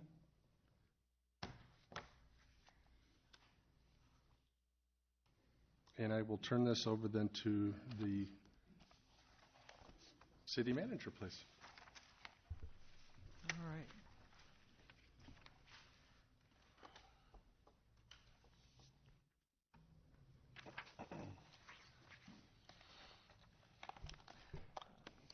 Thank you, Your Honor. What I wanted to do tonight was to continue our series of projects where we highlight major projects in the CIP. What we're trying to do is make sure we go through the list of all the projects, the big ones that really have a driving impact on our bottom line dollars, and the one that we've selected to dig into with a little bit more detail tonight is the airport. So as far as the overview of this project, if you look at what we have for active projects and coming projects, there are actually several of them underway, and they involve a couple of different departments. We're currently working on an update to the city's land use plan and zoning map, and then we will update our zoning ordinance to reflect the fact that we do now have an airport in the city limits. The airport has been around for a long time, 50 plus years in the community, but it wasn't until it was acquired and annexed that it actually came into the city limits. So our code is very rudimentary at best in how it contemplates airports and operations. We also have an active contract for the design for the reconstruction and widening of the existing runway. That does include some supplemental work for the design of the new lighting system that would be installed out there. To give you some context, that project, while it will be a significant enhancement to the airport, is really more about bringing us up to the minimum state standards for what constitutes a basic service level airport. The width of our existing runway, I believe, is actually less than half what the state wants to see for the actual surfacing of the runway. We qualify because they will technically count the grass apron to the sides of the paving, but they want to see the paving cross-section increased to the width for basic service level standards. So as far as the history of the airport, as I said, it's got more than a 50-year history in the community. The city acquired the runway and the old FBO building in 2015, not quite 27 acres, and at the same time we executed a lease agreement with Luxair Aviation to function as our fixed base operator. It's a little unique in that we were trying to develop a new model for the operations of an airport that you don't really see in Iowa, that had significant role from the private sector along with partnership from the public sector.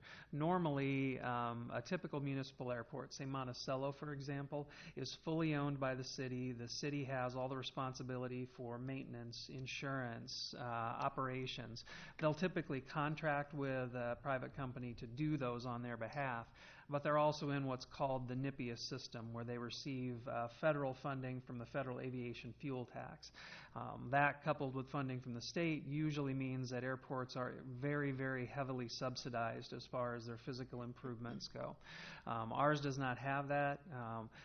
We don't have the potential that many of them do to buy hundreds of acres of farm ground around them to use the cash rent off of the farm ground to help support operations. So we said, if we're going to do this, what can we do to position it to be an economic development driver for the community, but also exercise what I would characterize as the minimum necessary effort on the part of the city to get us eligible for DOT funding streams, while allowing the private sector really to pick up the rest. So our FBO agreement actually requires that Luxair contribute up to $150,000 for match for all of these initial DOT grants that we're working on. And so the first grant that we received was one to create the actual airport layout plan.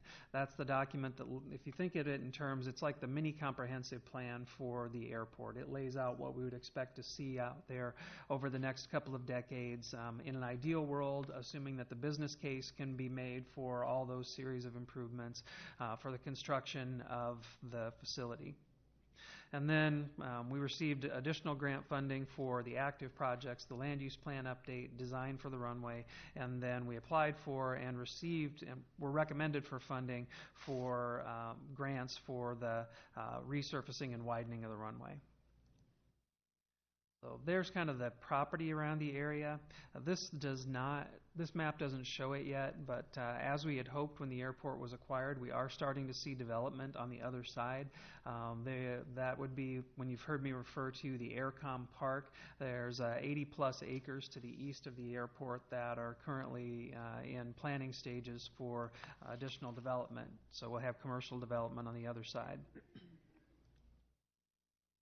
So why do we do the land use plan and zoning update? We have to reflect the fact that there is an airport in the facility or in the community. We have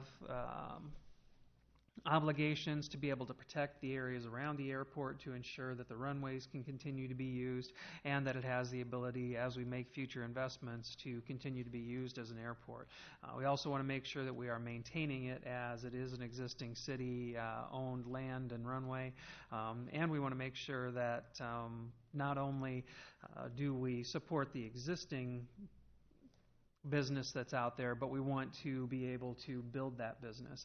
I think most people would be surprised to know that even with the facilities that we have out there, our airport has consistently been a top 10 airport for activity in the state. It's one of the busiest ones, even with the facilities that we've had out there. And then we want to upgrade it from its current below basic standards, at least initially, to get it up to basic standards. The ALP proposes that in the future it could be classified as high as a commercial airport, which would be similar to the level of, say, Ankeny's. So when we do these projects, we always check to make sure, are they in alignment with our comprehensive plan? That's one of the pieces of the rubric that is used to score projects when we're ranking them for priority order. And it meets several goals that are outlined in the comprehensive plan, one being to maintain our balanced land use. As we look around the community, one of the things that's occurred in the last decade is that we've really exhausted most of our supply of small lots for economic development. The Marion Enterprise Center was built in reaction to the fact that in the market at the time we did not have large lots available for economic development. So it's really intended to fill that niche, 4 or 5 acres and larger. But over time, a lot of our smaller parcels have been used up, the 1 and 2 acre pieces. The Aircom Park that's proposed and is under development to the east of the airport will fill that niche with a lot of 1 and 2 acre commercial parcels.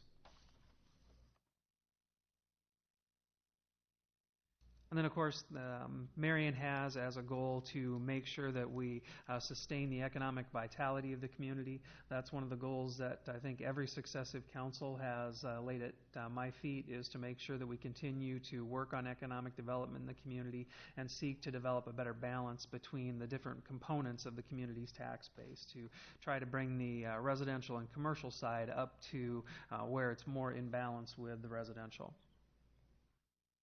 So the project team, I started out as the lead on this one, and as it's moved over into areas where the activities were more specialized, the planning department has picked up the land use plan and zoning, and then engineering has picked up the runway project.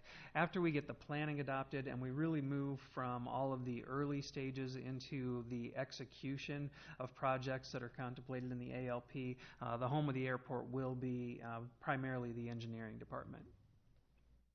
It does have its own advisory board that reviews plans from the ALP, makes recommendations to council. Council has seen ones come from that group recently regarding selection of lighting options and the preferred plans for reconstruction of the airport. We do also have a contract with Anderson Bogert, not only to do some engineering design, but to provide some general engineering services for us. One of the things that we have to make sure that we realize is that, yes, we are adopting a zoning code related to the airport, which is all well and good, but it doesn't necessarily mean that we have all of the plans and procedures in place so that we intuitively understand at the staff level yet when someone comes in and makes a proposal to do a development of land near the airport, what do we have to do to make sure that we're properly evaluating that? What are the steps in that process? What are the absolutes? What are things that can be accommodated with things like beacons? Over time, we'll build that capacity in-house, but that's one of the functions that Anderson Bogert will be filling in for us in the meantime. So there's the high-level view of the airport layout plan. It does show the north-south runway being eventually potentially extended past 5,000 feet, and an east-west runway that could also be 5,000 feet plus in length. There are magic numbers when it comes to runway length that allow you to get into different classifications of airplane size.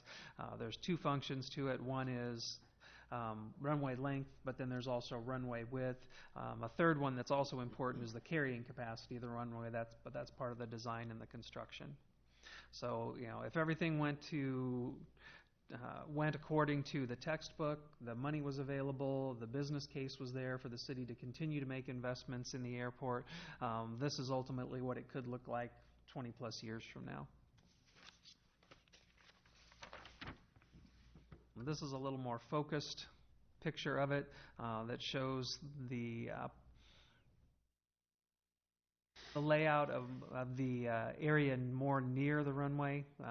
The building kind of down in the corner where the road turns would be a potential future permanent fixed base operator building.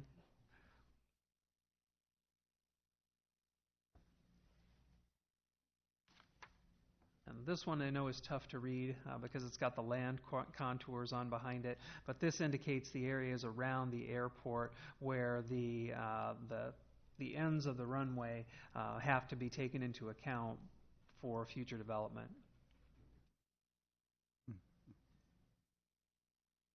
So the timeline of the project, the land use and zoning piece has not moved as quickly as we had hoped that they would.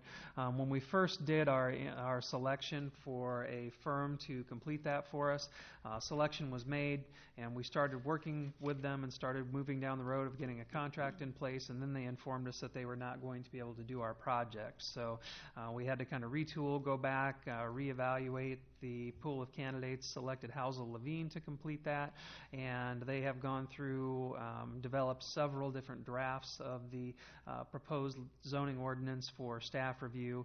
We've now hit the point where we have given that to Anderson Bogert for a level of additional review to determine what's the best way for us to make it fit with our zoning ordinance and make sure that we're doing things that are appropriate for Marion and for an airport of this type. One of the challenges I will say that we have continually had with this airport is the square peg in a round hole problem. All of the funding programs, the standards, the zoning pieces, the Iowa Land Use Guidebook is all built around airports that are in the federal funding stream. And federal rules are different than state rules. So when we're trying to be innovative or look at doing things that are a little bit different, that has been a continual challenge for us. We do get sometimes we're trying to do things that don't necessarily fit with the accepted way of doing things just because we're not the normal airport. The good thing I can say about that is that it has kicked off some conversations at the DOT about whether or not this is more of a model that they should be contemplating and encouraging the other airports to look at statewide. So that gives me hope that hopefully that with future action from the DOT Commission and potentially the legislature that this model may catch on. But overall, the intent would be to have the land use plan and zoning ordinance in front of the City Council yet this fiscal year for adoption so that we can get that completed and done. The timeline for the runway is going to be driven by that because the grant that we were recommended for has several conditions on it, and one of the conditions is that we have to have the land use a plan amendment done and the zoning ordinance adopted before they'll release the dollars. So while we have some construction timelines put together, we know how long it will take to build it, we do have to get that land use plan and zoning ordinance adopted before we can actually proceed with the project. The designs are done and have been reviewed by engineering staff. They're ready to let. We just have to clear that final hurdle. It will not be a long construction period, but we do have to make sure that we have adequate notice to the pilots and users of the airport because the intent would be to shut it down so that the contractor can just work without being interrupted and go from start to finish to get the project done. So here's a snapshot of where we are at with existing expenditures. The design contract, we are at approximately 68% of total expenditures on the expended contract. The runway construction budget, we have not yet spent anything related to that. And with the land use and zoning contract, we've expended approximately 78% of that one.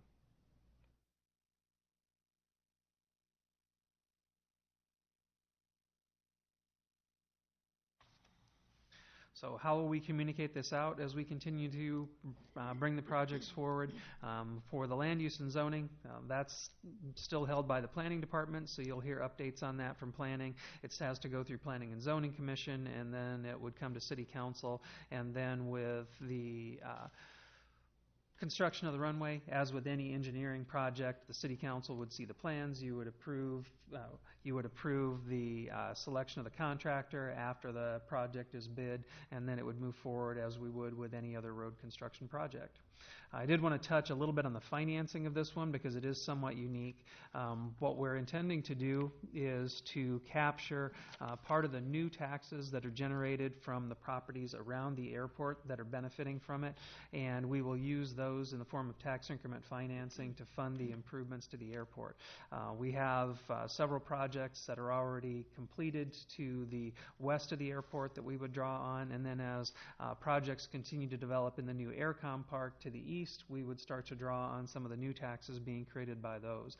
The whole idea is to really to encapsulate the funding of the airport specifically to that area of the community and ensure that the properties that are in direct proximity that are benefiting from that are the ones that the taxes that they are paying are bearing the bulk of the cost for the improvements to the airport. We'll continue to apply for DOT grants as appropriate and as to try to leverage as many outside dollars as we can as we continue to build these out. One of the next tasks will, after we get these projects moving, will be for the Airport Advisory Committee to go back through and do another review of the airport layout plan. When we did the capital improvements program, essentially what we did is take the first several years worth of projects that were contemplated in the ALP and put those dollar amounts into the capital improvements plan. But because this is an unusual project and an unusual airport where we want to make sure there's a business case for all the improvements that we make, there'll be a strong role for the Airport Advisory Committee to continue to work with our fixed base operator and make recommendations to the council on the sequencing of those investments.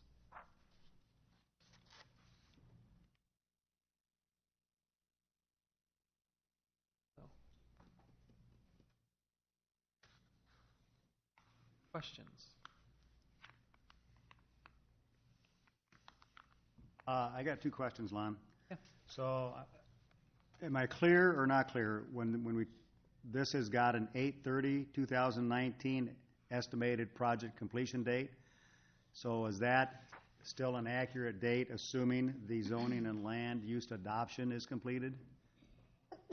It all depends on the availability of contractor and how we do the bidding sequence. I think it may be a little bit past that, but the beauty that you have with this one is once the contractor is selected and is on site, they'll essentially be able to work uninterrupted. It's not as though you've got traffic or things like that you're contending with, so the construction period is actually expected to be very short.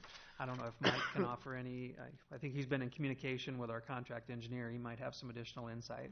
Yeah, so we will set working days on it, just like we would a street project. And so when we figure out what exactly those days are, they'll have so long to complete the contract. Of course, weather will play a role in that if we have a wet spring. There shouldn't be much for utilities out there. There is some existing electrical, but we're widening it, and so we're basically destroying the existing lighting system that's out there. So does that $3 million, that $3,093,000, that includes the runway and the lighting? Yes. Okay. Then one more follow-up question. In the CIP for fiscal year 20, we've got $775,000. Can you remind me what that is estimated for?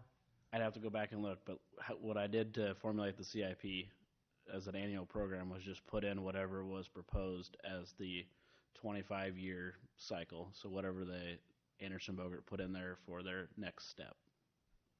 So whether that's new communications so that they can control the runway lights, whatever that next phase of it is. Okay. Yeah, I just have a summary here, so I don't have any detail. Okay. Any other questions? Yes, ma'am. Ms. Gedalia. Okay. I'm just a little confused, which is where this is starting out. So the funding you mentioned will come from taxes from the surrounding businesses. For how long will those go exclusively to this? My plan for it had always been to kind of phase them forward. So, for example, for this runway project, we would be looking to do a TIF-supported revenue bond to pay for the cost of doing the runway. And then if that ends up being, say, a 12-year bond, we would capture these for 12 years. And then as properties would come online on the other side, it would really be driven by what we would need for project costs. There also is, because this is a project that's being done as a hybrid, there could be the potential for the private sector to come forward or another partner to come forward and say, we'll do this in exchange for the city doing this. So if they were to come forward and say, we'll put in the fixed base operator building, we'll do additional development around the area, but we would like the city to put in X amount of dollars for 10 years as part of a TIF rebate, that would be brought forward to the city council. It'd be treated more of as an economic development project at that point. But that's been one of the things we've really wanted to contemplate through this whole series with this airport, is to provide opportunities for things like that to happen.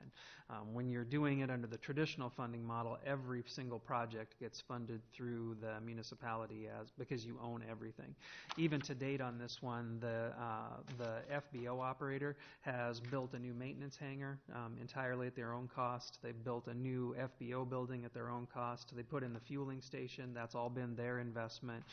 So there's been a lot of improvements out there that we haven't actually put anything into at this point. So, and when you say those taxes are going to fund it, is it all of the taxes, like 100% of the taxes collected from the businesses in the area that you're speaking about? I've always looked at 50%. 50%. Mm-hmm. Okay, and the reason I ask, and I just have to, I guess I was a little caught off guard, and so I have a lot of thoughts about it, and I won't keep us here to belabor that. But when we approve a lot of those projects out there and we TIF those, we talk about the benefit to the city at large. Mm-hmm. And so to exclusively use those taxes then for just one project in that little area, when the other businesses and the reason to TIF, or some of the reason to TIF, was on behalf of the whole city. I'm just a little tangled up with that, but I'll think about it a little more and maybe follow up with you. No, you certainly could. I mean, this is in the Collins Road Extension tax increment financing area. Council has the option when you do a project, you can restrict it to specific properties that you want to draw any incremental taxes from, or you can do it against the entire district. So there are options for how that would actually move forward. I've used that just to help to be able to estimate what would be available for financial resources, because we don't want to become overly dependent or overuse tax increment financing for projects, mm-hmm. and to make sure that we are seeing a significant benefit to the bottom line. Okay, thank you. Yes, Ms. Atkins. You just talked about the use. Can you tell us a little bit more detail about the current use and the projected use? So you said it was top 10 use in the state, I think, right? So can you just give us a few more details about that? Sure. Airports get measured in use in a couple of different ways, and you're starting to get outside my area of expertise here, but takeoffs and landings are something that are very significant. Our airport has a very active school for pilots and produces a lot of pilots. That's one of the things that I think that the DOT finds attractive about these small airports, is that that's less common at the larger ones. Beginning pilots may be a little bit more reluctant to be sharing runways with heavy commercial traffic, and the airport has really filled that niche for the community for a long time. It is, I believe, also still the base for the Life Flight helicopters for the area, and so anytime you see a Life Flight helicopter, they're taking off from the Marion Airport. They're stationed here. There are business craft and pleasure craft that are associated here. When we first started contemplating and even talking publicly about the potential to buy the airport, we got contacted by a lot of pilots who own planes that are in Marion or Cedar Rapids, but have aircraft that's too large to be able to land here. So they're in Monticello, they're in Independence, they're in Vinton. The whole idea was to be able to take the level of activity at our airport and really enhance it and provide the opportunity to bring that that business really back into the fold for our metro area. But it's a very active airport as far as the number of operations that you have out there. As the busiest ones, of course, would be your Des Moines and Cedar Rapids, the large commercial ones. But it's always been kind of remarkable to have one that is as busy as ours is with the infrastructure that it has historically had. Just clarify for me as well. This is, besides the lighting change, the width of this, the runway is going from, is it 30 to 60? I think it's technically actually 27. Okay, We may 27, call it 30, but I think we're being generous with the tape measure. But it's going to 60 foot Yes. wide with the new runway construction. Yeah, 60 feet is the DOT's minimum standard for a basic runway. Okay.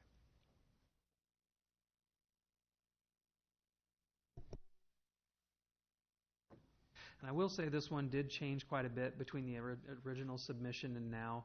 The original submission would have preserved the existing runway and done some widening around it.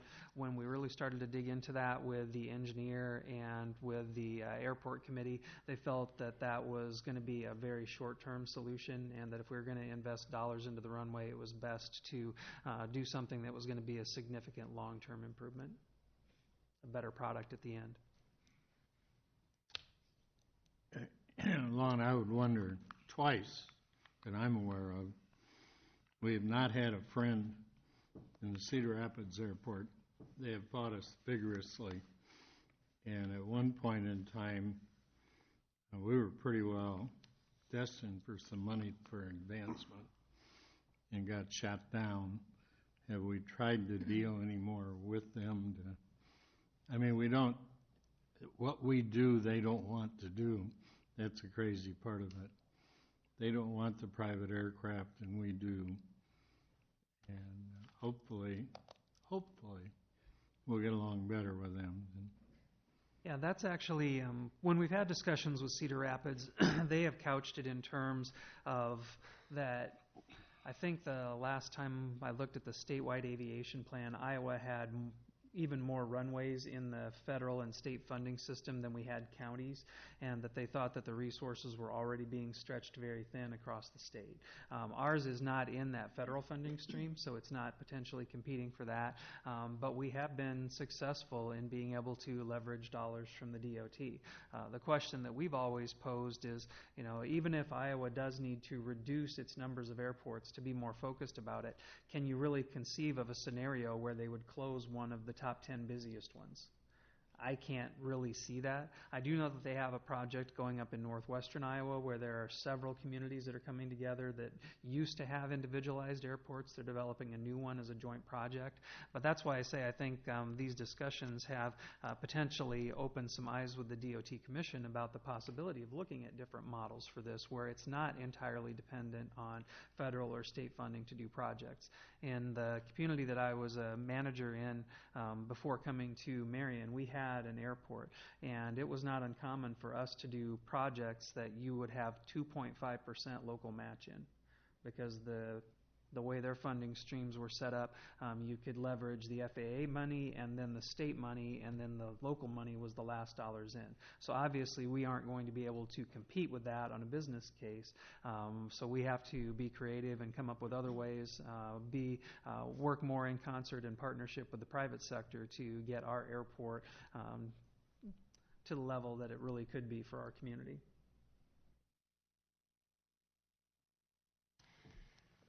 Any other questions for the city manager? Seeing none, we'll continue on. Thank you, Lon. We appreciate that. At this time, we have a public... Very good. I'll relinquish the meeting back over to the mayor.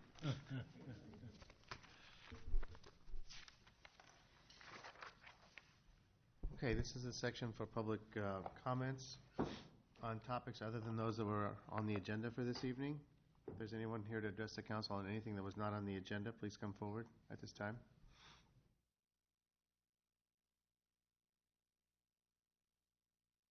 Okay, thank you. Council discussion time?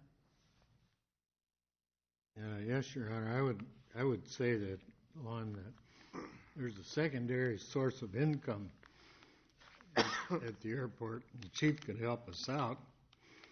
I know my family has a 580 horsepower Camaro, and there's at least 40 more in town. A day of drag stripping out there could raise a lot of money. And well, you've got the stop and go light, and we could go. But what I wanted to talk about is this week it's been kind of interesting. And I had an opportunity to go over to Lillian's. Wasn't looking for a dress particularly, but I was looking on how they're remodeling the upstairs of that building. And that building is really an interesting building in that was built originally in 1873, and it was a grocery store well into the 1900s, but in 1876, it was a Masonics Lodge upstairs, and they had the largest Knights Templar group in the state of Iowa at 55 members. So they used that till they built their new building on down on 10th Street. Other than that, it's been a number of grocery stores. And that's why if you look at the building, you'll see Colonial Bread on the side of it. That we'd like to have it painted over, but we had a period of time in Marion where we had a committee on downtown that didn't allow remote signs. There used to be a rent for clothing sign on the Maidright building that had to be removed during that period. And that's why that sign has never been repainted, because it, under the city ordinance that we passed, it couldn't be. But the building went along in the grocery operations well into the 1900s. And it's kind of interesting. In 1893, it was owned by Kerry Reichert. And Kerry Reichert lived at 610 10th Street, which is Sheets Forest Draper Insurance Building, and lived there for a number of years. But the building in 1926 was sold to the Dickey family, who owned a grocery store in there, and later a dry goods store, who most of you will remember, Dickey Dry Goods. I know Steve would. I'm too young. You're old enough. Well, Mr. Dickey was somewhat of a character. I had a friend that when we got out of the Navy, he took his uniform, his dress uniform in, Mr. Dickey, and asked him if he could clean it. And he said, well, yeah, that's no problem. I can clean it for you. Well, about 7 months later, it got close to Halloween, and my friend thought, well, I'd like to wear my uniform.